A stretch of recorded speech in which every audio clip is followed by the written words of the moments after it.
ലോക രാഷ്ട്രീയത്തിൽ വൻ ചലനങ്ങൾ സൃഷ്ടിച്ചുകൊണ്ട് അമേരിക്കൻ പ്രസിഡന്റ് ഡൊണാൾഡ് ട്രംപ് വീണ്ടും വാർത്തകളിൽ നിറയുകയാണ്.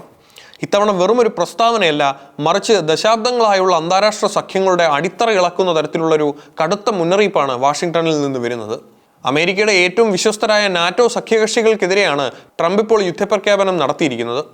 പശ്ചിമേഷ്യയിൽ പ്രത്യേകിച്ച് ഇറാനുമായുള്ള സംഘർഷത്തിൽ അമേരിക്കയെ തനിച്ചാക്കി പിൻവാങ്ങിയ നാറ്റോ രാജ്യങ്ങൾ വലിയ വില നൽകേണ്ടി വരുമെന്നാണ് പ്രസിഡന്റിന്റെ ഭീഷണി. ഈ ഭീഷണിയുടെ കേന്ദ്ര ബിന്ദുവാക്കട്ടെ ആർട്ടിക്കിലെ തന്ത്രപ്രധാനമായ ഗ്രീൻലാൻഡ് എന്ന ദ്വീപുമാണ്. അമേരിക്കയെ സഹായിക്കാത്തവർ അമേരിക്കയുടെ സംരക്ഷണം ഇനി പ്രതീക്ഷിക്കേണ്ട എന്ന വ്യക്തമായ സന്ദേശമാണ് ഇതിലൂടെ നൽകുന്നത്. ഡെൻമാർക്കിന്റെ കീഴിലുള്ള ഗ്രീൻലാൻഡിനെ ലക്ഷ്യം വെച്ചുകൊണ്ട് ട്രംപ് നടത്തുന്ന ഈ നീക്കം വെറുമൊരു വൈകാരിക പ്രതികരണമാണോ, അതോ ആഗോള ഭൂപടം മാറ്റി വരയ്ക്കാനുള്ള പുതിയ തന്ത്രമാണോ എന്ന് നമുക്ക് വിശദമായി തന്നെ പരിശോധിക്കേണ്ടതുണ്ട്. ഇന്ന് അതിരാവിലെ വാഷിംഗ്ടണിനെയും ലോകരാജ്യങ്ങളെയും ഒരുപോലെ ഞെട്ടിച്ചുകൊണ്ടാണ് പ്രസിഡന്റ് ട്രംപിന്റെ ട്രൂത്ത് സോഷ്യൽ പോസ്റ്റ് പ്രത്യക്ഷപ്പെട്ടത്. പതിവുപോലെ യാതൊരു നയതന്ത്ര മര്യാദകളും പാലിക്കാതെ തികച്ചും ആക്രമണോത്സുകമായ ഭാഷയിലായിരുന്നു അദ്ദേഹത്തിന്റെ പ്രതികരണം.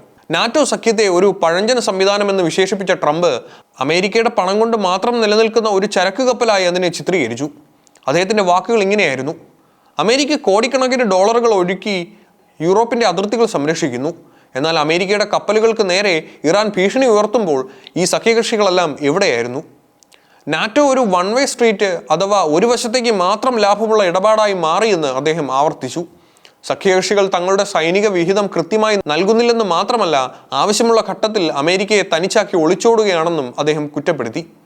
ഈ കുറ്റപ്പെടുത്തലുകൾക്ക് പിന്നാലെയാണ് അന്താരാഷ്ട്ര തലത്തിൽ വലിയ പ്രത്യാഘാതങ്ങൾ ഉണ്ടാക്കാവുന്ന ആ ഭീഷണി അദ്ദേഹം മുഴക്കിയത്. ഗ്രീൻലാൻഡ് എന്ന തന്ത്രപ്രധാനമായ ആ ഐസ് കഷ്ണത്തെ പറ്റി നാറ്റോ അംഗങ്ങൾ, പ്രത്യേകിച്ച് ഡെൻമാർക്ക്, ആഴത്തിൽ ചിന്തിക്കേണ്ടിയിരിക്കുന്നു.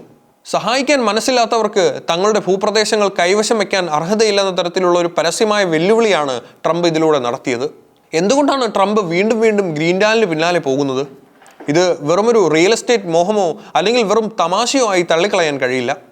ലോകത്തിലെ ഏറ്റവും വലിയ ദ്വീപായ ഗ്രീൻലാൻഡ് ആർട്ടിക് മേഖലയിലെ അമേരിക്കയുടെ ആധിപത്യം ഉറപ്പിക്കാൻ അനിവാര്യമായ ഒന്നാണെന്ന് വൈറ്റ് ഹൗസും പെന്റഗണും ഒരുപോലെ വിശ്വസിക്കുന്നു. ഭൗമശാസ്ത്രപരമായി നോക്കിയാൽ റഷ്യയ്ക്കും ചൈനയ്ക്കും ആർട്ടിക് മേഖലയിലുള്ള സ്വാധീനം തടയാൻ അമേരിക്കയ്ക്ക് ലഭിക്കാവുന്ന ഏറ്റവും മികച്ച താവളമാണ് ഗ്രീൻലാൻഡ്.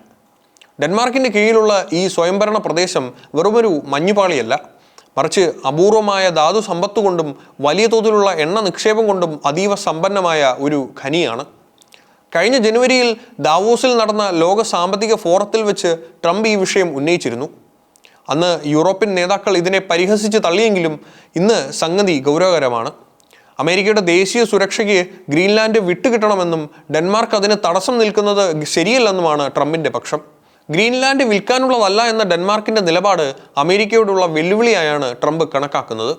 അതുകൊണ്ട് തന്നെയാണ് നാറ്റോയുമായുള്ള തർക്കത്തിൽ ഗ്രീൻലാൻഡിനെ അദ്ദേഹം ഈ വിലപേശൽ ആയുധമായി ഇപ്പോൾ പുറത്തെടുത്തിരിക്കുന്നത്.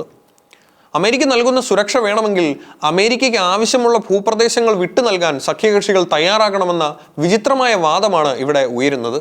ഈ പുതിയ തർക്കത്തിന്റെ യഥാർത്ഥ കനൽ പുകയുന്നത് പശ്ചിമേഷ്യയിലെ സംഘർഷഭരിതമായ സാഹചര്യങ്ങളിലാണ്. ഹോർമൂസ് കടലിടുക്കിലെ സുരക്ഷയുമായി ബന്ധപ്പെട്ട ഇറാനുമായുള്ള തർക്കം മുറുകുമ്പോൾ നാറ്റോ സഖ്യകക്ഷികൾ പുലർത്തുന്ന നിസ്സംഗതയാണ് ട്രംപിനെ പ്രകോപിപ്പിച്ചത്. അടുത്തിടെ മേഖലയിൽ താൽക്കാലികമായി വെടിനിർത്തൽ റിപ്പോർട്ടുകൾ വന്നെങ്കിലും അമേരിക്കയുടെ സൈനിക നീക്കങ്ങൾക്ക് പൂർണ്ണ പിന്തുണ നൽകാൻ യൂറോപ്യൻ രാജ്യങ്ങൾ മടിക്കുകയാണ്. തങ്ങളുടെ താൽപ്പര്യങ്ങൾ സംരക്ഷിക്കാൻ അമേരിക്കൻ നാവികസേനയെ ആശ്രയിക്കുമ്പോഴും ഇറാനെതിരായ പ്രത്യക്ഷമായ സൈനിക പങ്കാളിത്തത്തിൽ നിന്ന് നാറ്റോ അംഗങ്ങൾ വിട്ടുനിൽക്കുന്നു. ഇതിനെയാണ് ട്രംപ് അതിരൂക്ഷമായി വിമർശിക്കുന്നത്. അമേരിക്കയുടെ പണം വാങ്ങി അമേരിക്കയെ തന്നെ വഞ്ചിക്കുന്നുവെന്ന തന്റെ സ്ഥിരം ആരോപണം ഇത്തവണ അദ്ദേഹം കൂടുതൽ കടുപ്പിച്ചു.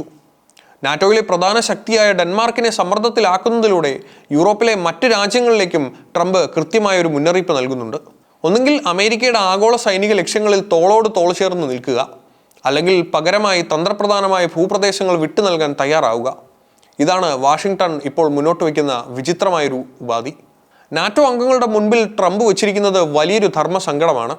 ഗ്രീൻലാൻഡ് വിട്ടുകൊടുക്കുക എന്നത് അചിന്തനീയമാണെന്നിരിക്കെ ഇറാൻ വിഷയത്തിൽ തങ്ങളുടെ നയം തിരുത്താൻ നാറ്റോ നിർബന്ധിതമാകുമോ എന്നതാണ് വരും ദിവസങ്ങളിൽ ലോകം ഉറ്റുനോക്കുന്ന പ്രധാന കാര്യം.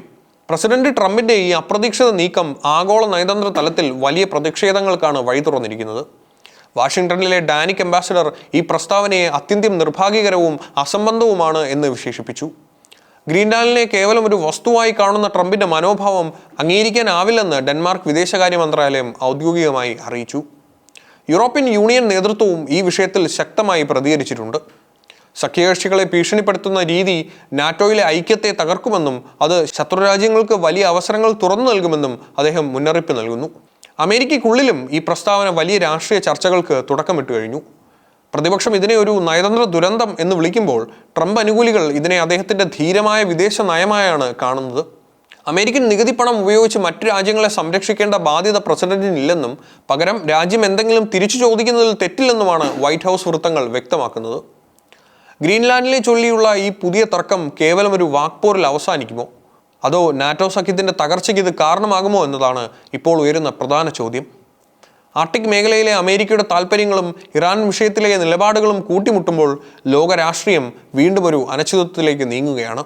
പ്രസിഡന്റ് ട്രംപ് തന്റെ ഈ ഭീഷണി പ്രാവർത്തികമാക്കാൻ ശ്രമിച്ചാൽ അത് അന്താരാഷ്ട്ര നിയമങ്ങളെയും കരാറുകളുടെയും ലംഘനമാകുമെന്ന് നിയമവിദഗ്ധർ ചൂണ്ടിക്കാട്ടുന്നു. എന്തായാലും തന്റെ രണ്ടാം ഊഴത്തിലും അമേരിക്ക ഫസ്റ്റ് എന്ന നയം കൂടുതൽ ശക്തമാക്കി നടപ്പിലാക്കാൻ തന്നെയാണ് ട്രംപിന്റെ തീരുമാനം.